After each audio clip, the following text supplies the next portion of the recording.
Hey,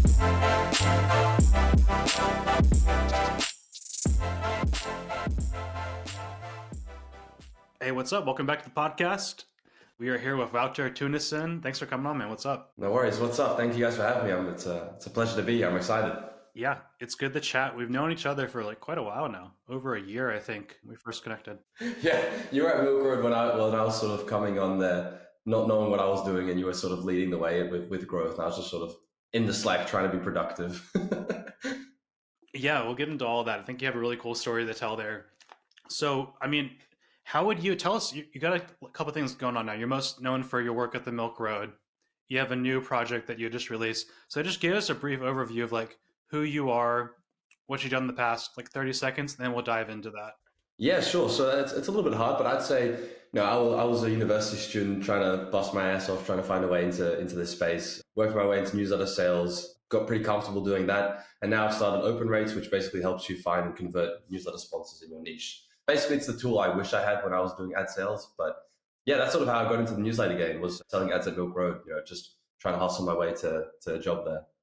It's probably good to jump right into the Milk Road from there, because that's a good introduction to you, and we can get some insights out of that too. So tell us how you got the job there.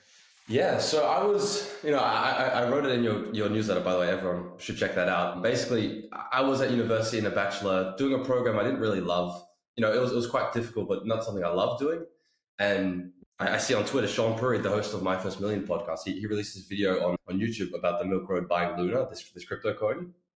And when I was about 12, I had a YouTube channel with a couple thousand subscribers. So I considered myself, a YouTube expert. So I messaged this guy, this multimillionaire, like, dude, your shit stinks. And they liked that enough to invite me to the Slack. And for a couple of months there, I was basically think about a virtual assistant, but then on like steroids. Like I was basically that for them, basically working my ass off for free, trying to impress them. And it came the day where I saw this Slack message where they said, we need to find someone to do these ad sales. We can't keep doing it ourselves. And I sat there for a good 15 minutes behind my laptop, sweat literally dropping down the side of my torso. Like, all right, this is my shot. I'm shooting my shot. And they gave me like a 2-week trial. I ended up closing some deals. And yeah, ever since then, I've sort of got a knack for newsletter ad sales, I guess. That's cool. So it just started as like a free internship, and then Yeah. you made something out of that. For when you became the like ad salesperson, did you like strike up a compensation package then, or was it just like see what you can do and then we'll figure that out later? No, yeah, it was more so to figure out what you can do later. I was just trying to be valuable. So, it was just like, if I can get a deal signed, I'm clearly worth something. So there wasn't really a conversation about that. It was like, all right, go run with it for 2 weeks and see what you can do, which was quite a lot of, quite stressful. You probably remember that first deal pretty well. Like, do you remember, like, I don't know if you can tell us who it was, but do you remember how it went and like in kind of what your process was there? Yeah, so one of the first things I did, I kind of piggybacked off the work of others, to be honest. So we didn't even have like an advertise with us form. And I was just like, okay, what's the easiest way that we can get advertised? So I got very lucky that my first, I think 1 or 2 deals came inbound. And then after that, once we got closer to the dates that weren't filled, I really had to grind. But that gave me a lot of confidence. And it also gave me a realization of like, okay, these are the types of customers we should probably go after. But, they were like 5 to 10K deals. So big money, especially for a student, but it wasn't going in my pocket, so I didn't feel much of that. Tell us about the first outbound deal, because I think that's like a big milestone. When you get inbound people who already know and trust you, that's a little bit easier, and you should get that first. But how did you get someone who didn't know about the Milk Road at all to buy it, Adam? This new thing that just started a couple months ago. Yeah, that was really tough, to be honest. I had to work on good copy. I had to figure out, okay, who do I even reach out to? It's like, I'm not going to email the CEO of Nike. He probably doesn't care. So it was a lot of trial and error, which is pretty stressful, especially when you're working on a daily newsletter. It's like you're running up against the clock. You need to sell. So the first process was really, looking at other newsletters. There were a couple of smaller newsletters out there, as well as some bigger websites like Bankless, these types of companies who had a pretty good following already and had good relationships with the advertisers. So I was just every day looking at, okay, where are people already spending money? Who's giving Bankless money? And I'm going to go and beg that they give me money because they probably should. And you do that with enough people, you kind of realize what turns people on and off. You realize what people reply to you or don't reply to you. And it's just a really long process of trial and error that was sped up just because, I was working 12, 16-hour days. So at the start, I would push everyone to a call. US time zones when you're living in Europe isn't ideal, but just trying to get on as many calls as possible to realize like, okay, who actually wants to talk to me? Who can I sell? So it's just a lot of market research just through doing, So yeah, it was just a lot of outbound to competing newsletter sponsors, really. And when you're doing outreach like that, like how do you capture someone's attention? Like I'm sure there were some big unlocks for you as you learned more. What was a big unlock in capturing folks' attention on that first email? Yeah, so I really, at the start I was horrible, and it's really a trial and error thing. But one of the big things that was like a huge unlock was actually it's like this app called Hemingway Editor. It basically grades your writing as if you're a 3-year-old. So the worse your writing and like the less complex it is, the better. And so that was a really great mechanism for me because I was used to typing a lot and just typing absolute bullshit, writing a university report, I'm just trying to type as much as possible and make it sound good. But people don't care. People want punchy. So that app really trained me to be short and concise with my messaging. And then the other thing was just figuring out, okay, if I'm a marketer, like the goal for me is to make sure that whoever's buying the ad looks great. Like it actually doesn't matter what I want. I want to figure out what they want. And so just trying to position myself in their shoes and figure out, okay, are they trying to get conversions? Okay, what sort of messaging would I use in that case? Or, I saw they're doing lots of ads on YouTube. That's maybe more top of funnel. How can I position my message to sort of align with them that way? So it was just really those two things, making my writing more simple and just reaching out to the right people with the right incentives. I want to break this down a little bit further, and we can use the Milk Road as an example, but if you don't have if that example isn't good for all these questions, you can bring in a different newsletter too. So I want to break down and go from pricing of the sponsorship to closing of the sponsorship and everything in between. So that can include outreach and getting on a call and things like that. So let's start with pricing. At the Milk Road, how did you think about pricing, and are there other examples and frameworks that you have for that too? Yeah, so at the time, we really set an internal target of what we thought it was worth. And it was basically just compared to, okay, what's the type of person in our niche? So crypto at the time, especially, was quite a lucrative niche. People reading the newsletter had money to spend. So just using a couple of those metrics in terms of who's actually reading the newsletter and how valuable are they? And then sort of pulling that back into a cost per 1,000 impressions, which is, a CPM rate. And then just setting a bar for ourselves, whatever number that is, and then just going to advertisers and saying, hey, is that something you're willing to pay? And if it's not, okay, well, maybe we need to change a little bit depending on what the market says. Yeah. But And what was the CPM you started at? yeah, I can't remember exactly because I don't remember exactly what sort of subscriber amounts we were at, but I think it was around 50 to 100. It's also, it's a careful question depending on if you price CPM on opens or on list size. So I think on opens it was 50, if I recall correctly. Okay, that's good. That's good to know. It's going to be different for everybody, of course, but it's good to get a benchmark of what you started at. So that was your target. And did you sell stuff below that if you couldn't get that target hit all the time? Yeah, so sometimes we would, but rarely that happened. What would usually happen is if someone wanted to move their sponsorship like last minute, then we'd have to book something under the rate, which is a pain in the ass. But in that case, you've usually got one or two people who've declined to buy an ad because they couldn't spend enough, that are happy to sort of get a backup spot when they can afford it. I would say our CPM in general is probably a little bit higher actually, especially when you consider we sold two types of ads. So we sold a just normal plain newsletter ad, but we also did this thing called deep dives, which was basically a whole newsletter edition about one company. So if you consider sort of the packages we were able to sell, we actually got a little bit of a higher CPM because we were able to package this deep dive together that made it a little bit more special. Or we included a Twitter post where, it just makes the package seem a lot more appealing because we're reaching more people in a different. And how did you don't have to reveal prices here, but like so if it's a $50 CPM for a primary placement, what's the deep dive CPM? What's a Twitter post CPM or something like how does it compare?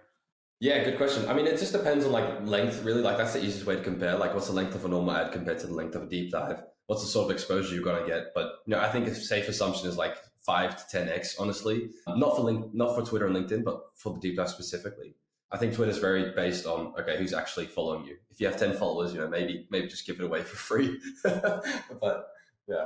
Were you also responsible for building out the media kit? Yeah, so that was actually already pretty well built. They had a VA designer who built it. So I was very lucky there that I had some material already to use. But we definitely tweaked it over time, using testimonials or updating the copy to be more relevant, depending on, who we're talking to. So that was definitely something that was already built, luckily enough. But the ad sort of process, like the ad copy process, was something that wasn't very sophisticated and something we had to build up over many months, especially with a daily newsletter. You don't want to bother the writers too much, but the ad copy is essential to the business. So it does really need to be on point, especially when you're trying to write it in a native tone of voice. So we got pretty good at that eventually by the time, we got to 6-7 months in, where we had this whole process where it's okay, within X days, the advertiser is going to give us this amount of copy, this link and this words. then we're going to do one revision, then they've got to get a chance to see it, and then it's just done. Like there's a deadline. But we didn't have that in place at the start. So it was very chaotic all over emails, trying to organize stuff. Yeah, I think that's going to be super helpful to listeners just to know like tactically how you're actually building out the ad copy. So it was the writing team at the Milk Road that was actually building out the ad copy, and I assume that probably helped with making it more native and probably increased conversion as well, huh? Definitely. And I think it's also something that you're able to sell a little bit differently, right? Like you're selling that you're using the writer's voice as well, which not everyone wants to do and not everyone can do it well, but it's definitely a plus point there, I think. Tell us about getting those sponsors. So we talked about Outbound earlier, reaching out to people who we think are a good fit, who are advertising other similar mediums, and Inbound, people that reached out from your existing audience. What did that breakdown look like of how many subscribers came from Outbound versus Inbound? And then we'll go from there. Yeah, sure. I mean, it depends on the market really, and the market's changed a lot in the last 2 years. I'm sure as being on the paid side, Matt, you'd know. But during the bull market when things were roaring, there was definitely a lot more interest coming in than needed to be going out. But as things started to turn for the worse, that became very stressful, and that really meant relying on volume and relying on relationships and making sure that at the end of the day, you're only as good as your content is, or as good as your ad is, and so ensuring that we were giving a great customer experience, that we were setting expectations the right way. When we did need to rely more on outbound, at 50 to 60, 70% sort of revenue percentage, because we had set up those expectations quite well, and because we had made good impressions and good relations, it was easier to get repeat buyers and to get people trusting us on the first buy. So as long as your content stinks, it's not going to smell nice. So.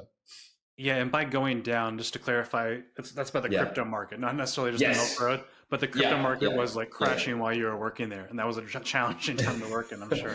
Yeah, I mean, I think that the content was great. Like every day was a must-read edition, but on the sales side, it was a little bit tougher.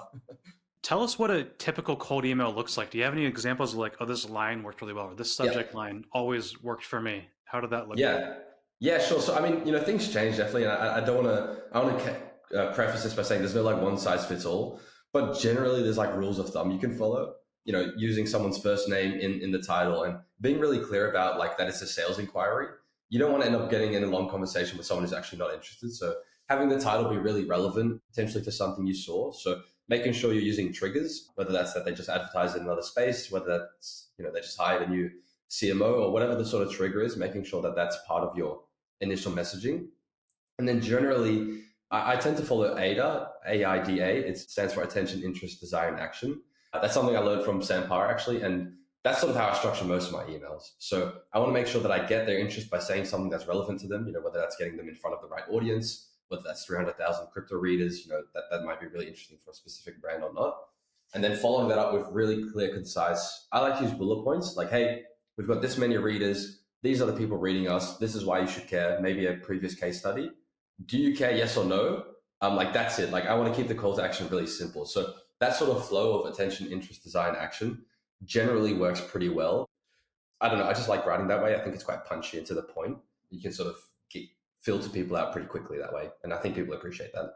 Yeah, AIDA is great. And one question that we ask a lot of marketers that we have on our podcast is like, what are like some kind of cornerstone resources that you've used for learning about marketing or copywriting? I'm curious from your end, are there sales resources, whether it be like newsletters or books or podcasts that you listen to that you would refer listeners that are maybe just getting started out on direct sales for their newsletter? Yeah, that's a really interesting question. I think actually podcasts like this are brilliant because you should be an authority on the newsletter landscape and definitely on your niche. So, if I'm talking about a crypto newsletter and I'm trying to sell that newsletter, I should have pretty good understanding of the crypto market and what's going on. So I'd say anything in your niche is a great place to start. In terms of actual sales, I haven't got one specific resource. I wouldn't say. I'd say I borrow a lot from different places. So I'm sure you guys have swipe files for marketing copy. I will take anything that I see online, whether that's an ad I see or whether that's a really beautiful quote that someone's made. I'll just take that all and use this inspiration. And over time, you build up this sort of these hooks and this sort of way of explaining things as your own sort of personal toolkit.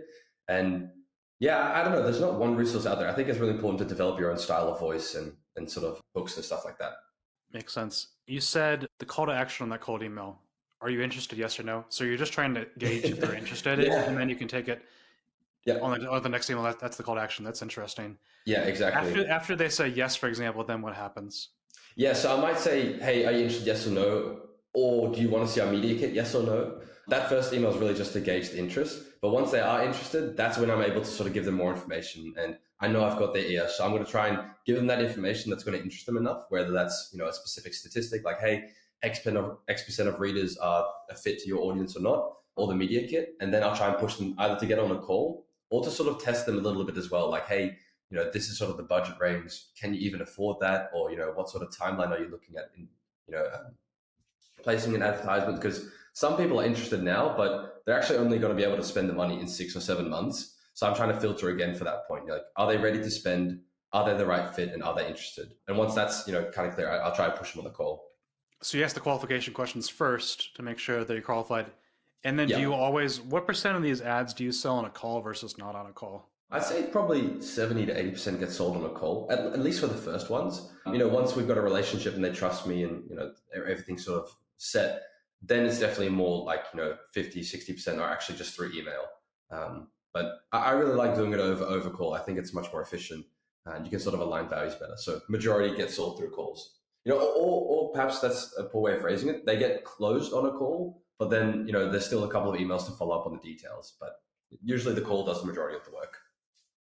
Wouter, and maybe you can kind of fill us in here too. Are you doing ad sales for other publications now? Are you like acting as a consultant or a freelancer? Yeah, so I was starting a company, not taking a salary. That's definitely not as nice as having a salary and being able to spend it on stuff. So I am doing like a little bit of consulting as well as actual sales. I don't want to say exactly for who, but yeah, I am doing it for a couple of newsletters. And whether it's it's not the funnest thing, but I think it sort of keeps my muscles trained. It's forcing me to get on a couple of these calls. It's forcing me to learn about new industries. But yeah, I am doing it for a couple of newsletters out there. Got it. And I'm curious, how have you seen kind of the ad sales marketplace shift? Maybe just, I mean, since we first started at the Milk Road, how are you seeing kind of, are these deals priced differently? I mean, I know it depends a lot on niche and vertical, but are people changing how they price sponsorships? Has demand increased or decreased? Like, what are kind of the broader trends? Yeah, I think that's a good question. I think broader trends are definitely interest is down, definitely, or the type of interest is down. So the percentage of people doing CPC deals or CPA deals or cost per lead type deals is definitely up. I think that's also influenced by the Beehive type marketplaces. So there's definitely a bigger interest in that. Also because there's a more emphasis on performance marketing as opposed to brand marketing. So I'd say that's a pretty big trend, definitely in general. Yeah, and I think the prices are going down. People aren't willing to pay as much anymore. There's more newsletters. It's becoming a little bit of a commodity, depending on the niche you're in, like you said. And I think that's something a little bit scary for newsletter operators. And I know other operators I've heard talk about that. As you really want to stand yourself out because your newsletter shouldn't be a commodity. But I do feel like it's trending that way a little bit. And I think these marketplaces, kind of emphasize and amplify that. So how do we stand out against that? So like, how do we not become commoditized? And a lot of this comes down to, it's not an easy answer, right? Because a lot of it comes down to your brand, your content, the audience that you're attracting. It's not, you can't do that with sales alone. But what do you think? yeah, no, I think you nailed it on the head. You can't do it with sales alone. That's. I think everything in the newsletter you can't do it on its own. It's not just great content. It's not just great brand. It's not great sales. In terms of sales, I think it's just really being someone people want to work with. It's if someone's going to give you a good deal or try and work with you to make something happen and make you look good in front of your boss, are you going to go back to that guy or the person who had maybe 5 to 10% better conversion? As long as you're not losing your job, I think you're going to choose the guy that's easier to work with. So I think just being good to work with is that helps a lot. But definitely setting yourself apart in terms of the brand and the audience is the most important by far. I think also, doing outreach yourself in a really sophisticated manner and sort of having a machine that you can turn on that like, hey, we're going to send this many emails and get this many leads and this many calls. That's much more reliable than having a third party do everything for you or relying just on inbound. I saw with like the AI stuff, early in the year, everyone was getting inbound sales. And I think that's definitely, Ryan, as we talked about the trends of the market going down, I think these AI newsletters are struggling a little bit more because they have to do more outbound. And that's not something that all of them have. I want to talk about that outbound system in your tool that you built to help with this. But before we do that, a couple more things. So being good to work with, a part of that is about like reporting. Can you explain like after someone says yes on a call, like what happens, and then after that ad runs, what happens? Because I think that process is where you become good to work with. And if you do that right, you can get more renewals. But a lot of people don't do that process right. So tell us about what that is and what it looks like. Yeah, that's a great point. So there's two things there, the before the ad gets actually placed and the after the ad gets placed. So after the deal's basically verbally been agreed to, you want to make sure you're following up pretty aggressively, making it very clear what the expectations are, what the budget's going to be, what the sort of allocation will be, and just always maintaining a clear set of communications, whether that's following up the day after or the day of, or just making sure that they're aware of what you're doing and what's expected of them as well. That's really important. So clear communication, I think, is key here. You want to make sure that everything's very clear. There's no mishaps happening, whether that's on ad copy or whether that's on information about the placement. What you don't want happening, and I've had this happen because of faults I've made, is the ad copy goes out, the client sees the email, and they go, what the fuck? This is not at all what we discussed. This is not at all what I thought it would look like. You don't want to be in that boat, and you circumnavigate that by being really clear up front. In terms of like the second part where it's placed, it goes out, you always want to follow up the day of and be like, hey, by the way, it's live. I will report back stats that we've pre-agreed to, whether that's clicks or impressions within this time frame. You're always telling them when the next, point of interaction is. You're doing that during the sales process, but the post-sales process is just as much a sales process, like you said. That's where you become easy to work with. So making sure that it's very clear what's expected and when they're going to get it, and then just being really clear to them, like, hey, this underperformed. We think it underperformed because of X, Y, Z. Are you either open to a discount or for the second edition out of the package of 3 ads that we sold you? Let's try spice it up. So I think honesty, being very candid, and setting expectations are one of the 3 most important things there. Yeah, almost like over communication, right? I think that's something that both Matt and I would, I think like, operating an agency or operating any sort of a business, like you learn that over communication is often much better than the alternative. You mentioned building kind of the importance of building a sophisticated outbound machine. For someone listening who has, a large enough engaged list to start entertaining ideas of direct sponsorship, they've got a well-defined niche. What are some of the first steps that they should take to building kind of this outbound machine that you're talking about? Yeah, that's a really interesting question. I think it does vary per niche, but generally there's a couple of accepted practices in my limited experience. There's sort of, I would categorize them as buckets. You want to create a machine that has different buckets, and all the buckets are really different triggers. So if I put out a tweet that says, hey, reply to this if you're a marketer at X company, or just some sort of tweet like that, that could be categorized as one type of outbound. If I'm reaching out just to competing newsletters, that's its own bucket. So you're trying to build all these buckets where on a specific frequency, you're always going to be doing the same inputs based on specific triggers. It's not always going to be the same newsletters you reach out to in terms of who the advertisers are. It's not always going to be the same people that you reach out to on LinkedIn or reach out on job postings, but you want to create those buckets and really just every 1 week, every 2 weeks, start creating a sort of system where you've got these 3 steps where you reach out to them in specific ways.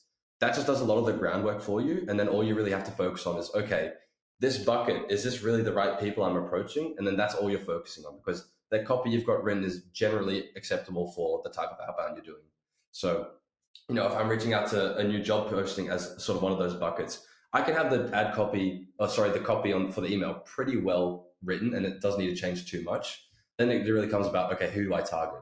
Who's the right person in that niche? So for me, it's just setting up those buckets. It makes it a lot easier for yourself. Can we clarify that a little bit? Yeah. So I understand one of those buckets is people who are advertising other competitive newsletters. Can you break down what the other ones are? Yeah, sure. I mean, it could be anything really. Whether one of them is, we're just going to track job postings. Whenever there's a job posting in our niche with this type of job title, that's sort of a trigger where every week we're going to collect those leads and send a specific message to them. It's those types of triggers where it's an event happens that's going to cause you to reach out to someone. Okay. Is that like a marketing, like they're hiring a marketer at the company? Would that be an example? Yeah, exactly. It could be something like that. Or, you see, this is maybe a poor example, but the Super Bowl or a specific event gets sponsored. Those are all types of event-based triggers where I would just set a list of those up, and whenever one of those is triggered, whether a big crypto event happens every couple of months, you look at the sponsors, that sort of bucket gets triggered, and you start, reaching out to those people. Okay, so I imagine another one would be like a crypto company raises funding, you reach out to them. Perfect example. That's another bucket. It's been a long time since that happened, so that's escaped my mind. But for the AI space, that's definitely happening right now. If someone raises money, go hit them up. Go hit them up. That's a perfect trigger. Great example. Yeah, sounds good. So you need to identify those 3 to 5 or 6 different buckets for your business and send a message when those things are triggered, right? Yeah, perfect explanation. I'm curious, when you're reaching out to companies or brands that I know one of the big buckets that you've done a lot of outreach for is folks that are already advertising in newsletters.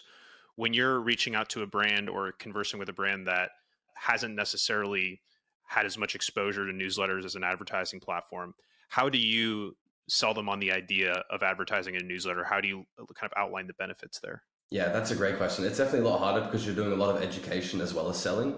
So during that process, you're really trying to tell them, hey, this is the audience I have. You're really trying to sell the audience. These are the people who are reading this. These are the types of people who are also your clients. So just trying to educate them on your audience first and foremost, and then second, the medium itself. So, explaining to them, hey, we've got this daily newsletter. 60% of people open it every day. It's like a habit. It's like every day they drink their coffee, they get out of bed. Just as they get out of bed, they always read the newsletter.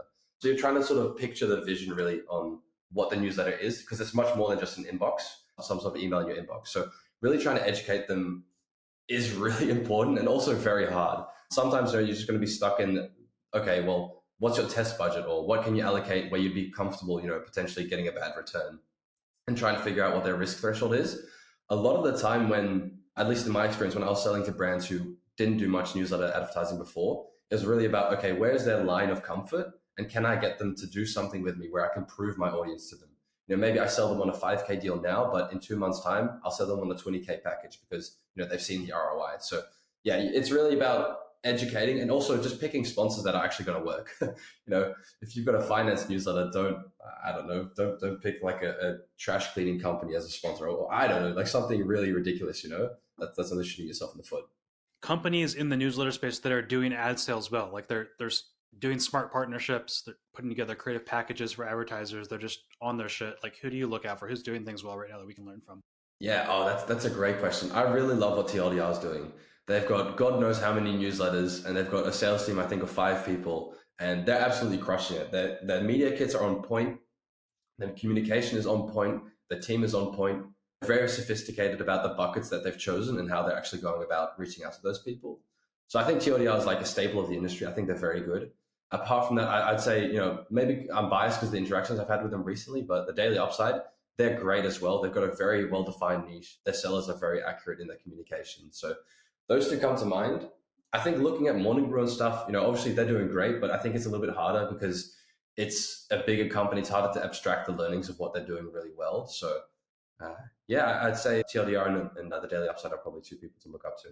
One more actually, the Rundown. Sorry, that's the one I have to mention. The Rundown does an amazing job as well. Rowan and the team there, they're really sophisticated as well. Before we get into open rates, I wanted to talk a little bit about like sponsorships in general as a business strategy, because it's not the best for every publisher and newsletter out there. So if you have like a basket weaving newsletter, are there even sponsors for that? In what size can you get sponsors for that? If you have a newsletter about like general news about, okay, this is news that's positive, like, are there sponsors for that? Is that the best business model for that type of newsletter? So, I mean, what do you think overall? And then if there's some newsletters that shouldn't use sponsors, like, what should they do instead? Or if you wanted to reverse engineer what sponsors are looking for, what type of newsletter should I build so that I'm successful there? First on like if ad supported business, like if that's the way to go, it's definitely not the way to go for everyone. For the basket weaving newsletter, I might say, okay, well, first figure out who's actually reading it. If it's 10,000 middle-aged ladies, who are 40 years old in Arkansas, or like one specific state, like that's people are going to want to get in front of that audience, whether it's for basket weaving or not. They can be like adjacent products. So I think ads, you can get pretty creative with it, but it's definitely not the best thing for everyone. I think depending on your team size, subscription is really great. People are willing to pay for, specific news or specific insights that they're not able to get anywhere else. I think subscription is great. And then selling your own products at the end of the day is the best thing. There's a reason people are advertising on newsletters. They've got a product that fits with your audience. If it's the basket weaving newsletter, maybe you sell a basket weaving course, or maybe you sell baskets that you can DIY weave yourself, or something like that. That's really inherent to your audience. Makes a lot of sense. It just all comes down to who's on the receiving end of that newsletter. Is it fair to say B2B is a lot easier if you want to have the sponsorship model? If you look at what TLDR has done, they had a general newsletter that was about tech, and then they have all these sub newsletters about more B2B topics like cybersecurity or marketing or HR. Yep, 100%. B2B niche down is much, much easier to sell advertisements to. It's also, I think, this is a little bit of a shot in the dark, but it's also because companies are usually buying these products and not individuals. That's a little bit harder to do on different scales. So B2B newsletters definitely, the more niche, the better, because you become a authority on that topic. And then I guess hypothetically, just to follow up on Matt's question, if you were starting a newsletter from scratch today with the pure motive of making the most via sponsorship dollars, what would that newsletter look like? Yeah, that's a really interesting question. I've not thought about this too much, and I'm not the best operator you've had on this podcast, so take this with a huge grain of salt, of course. But I'd probably look at actually what subscribers are kind of general audience that has a lot of money. So, maybe that's an AI audience, maybe that's a tech audience, maybe that's a finance audience. And which one of those can I scale quick enough with paid ads, through Sparkloop or, working with Matt, what can I grow really quickly? And then just kind of following the TLDR model where it's like, we're going to go big in a general space where we kind of know the audience is valuable. And then we're going to split off adjacent newsletters, whether that's marketing or UI or cybersecurity. And I think that's where then the cash is really made. And the beautiful thing about that is as well, you're able to sort of copy the TLDR, copy the Morning Brew model where one subscriber is actually worth more because you're able to sell against that subscriber multiple times. So that's probably the approach I would take. And then, choose whatever one of those niches that is general enough that you're interested in the most. So, I think AI is still really interesting. There's a ton of newsletters out there, but if you're able to get subscribers for decently cheap and monetize that on the back end, that'd probably be my approach. That's interesting. We haven't really heard that before. But I mean, I know people have done it, but I haven't heard that. I haven't heard it. Someone say starting from scratch, that's the path I want to go. And I want to build one newsletter and then split it off to multiple because that's how I'm going to make more money over time. I think AI newsletters could do that. It's like you have newsletters about getting smarter about AI and staying up to date. Okay, now we split it off to AI for marketers, AI for salespeople, HR, basket weavers, etc. Yeah. That's interesting. I was talking to a nursing newsletter where it's kind of general nursing news. And so it's okay, they're going to go to a newsletter for nurse practitioners, a newsletter for nurse decision makers, directors of nursing. And eventually they'll have 5 newsletters all in the nursing space, but they're starting pretty broad at first. Yeah, that's beautiful because I think that compounds. And, this is just me stealing what works, I think. Morning Brew does this. I think TLDR does this. It should probably work for a new category, whether that's nurses or, AI or something like that. Well, circling back to that, automating your outbound sales process, you build a really cool tool that helps people do that. So it's called openrates.co, or that's the website. It's called OpenRates. Tell us about how that works, what it is, how does it help people? Yeah, first I can't claim the credit for actually having built it. These hands, they don't do much development, none actually. Also, shout out to Sam, who's my co-founder, who's actually built the site. But yeah, we take that principle of how I sold my first ads, going through all these newsletters, checking my competitors, finding the contact information.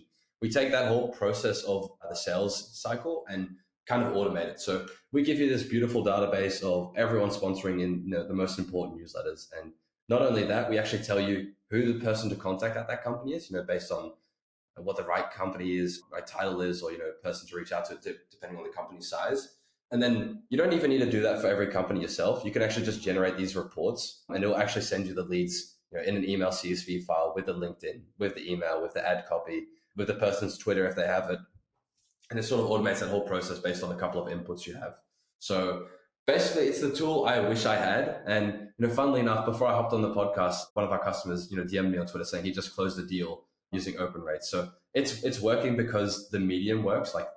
People who buy in newsletters buy in other newsletters. And we're just really automating that process for a lot of people. That's cool, man. So so this is tracking who's buying other newsletters. How many newsletters are you tracking now, roughly? Yeah, we're tracking about 500 or so. I think it's close to 550. We want to scale that in the next couple of months by thousands. And the way we're able to do that is because we're using AI. The costs aren't as dependent on how many newsletters we have. And so right now it's about 550 or so. We've got about 10,000 sponsors in the database already. And the cool thing is, as we're speaking, there's probably a newsletter being sent out that we're tracking that's going to be added to the database in a couple of hours. So it's going to continue to grow, which I think is pretty exciting. How should someone use this tool successfully? So identify, okay, this advertiser would be a good fit for me. I get their contact information. What do I do next to use it successfully? I've heard of some people referencing the campaign that they ran in my outreach message. Should I do that? Should I do something else? How do I make the most out of this tool? Yeah, great question. You can definitely do that. And that's also why the reports we give you, the Excel files, have the latest ad copy. There's 2 things I would definitely do. 1, look at the whole history of where they're advertising and what they're advertising. It could be, with Christmas coming around, some companies might have specific offers, specific products that they want to promote or new launches. So that's very relevant. That's like when we're going back to those buckets, like that's a trigger, like a new product announcement or something like that. So using that in your messaging is really important. And another thing is, just depending on where you saw them, you can really be candid. I saw you on this newsletter. We have seen success with sponsors in your newsletter, in that newsletter advertising with us. So just making sure that you use the history that's available in the database and sort of letting that inform your cold outreach when you message these people. I'd say that's probably how you use it with the most success. And you can go and do high volume. We limit sort of the number of people you can reach out to depending on what you pay so that you don't spam.